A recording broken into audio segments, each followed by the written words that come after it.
దేవుడా నువ్వు ఉన్నావయ్యా. శుచి శుచి ఎక్కడున్నావు శుచి? నీకోటి చూపించాలి.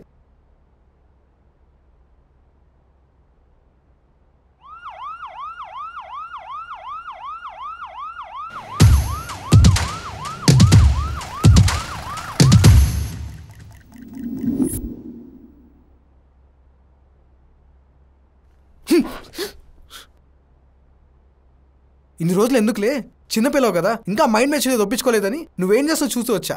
అరే ఏదో కోపం వచ్చి నేను దెబ్బ కొట్టానని సూసైడ్ చేసుకున్నావు అనుకున్నావా? నీకేమైనా అయ్యి ఉంటే. అయినా అంతలా టార్చర్ చేస్తాను చూసి నేను. హే ఆపుతావా? ఇప్పుడేం కాలేదు కదా.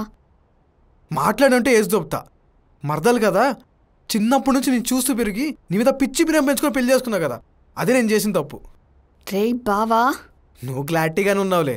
నేనే సైకోగాడ్లాగా బలవంతం చేసి మరి పెళ్లి చేసుకున్నా. అందుకే ఇంట్లో హ్యాపీగా ఉండాల్సింది నువ్వు ఇలా నా వల్ల హాస్పిటల్ బెడ్ మీద ఉన్నావు. హే ఆపు, నేను చెప్పేది వింటావా? నువ్వు కొట్టినందుకు నేను ఇలా చేసుకోలేదు. మరి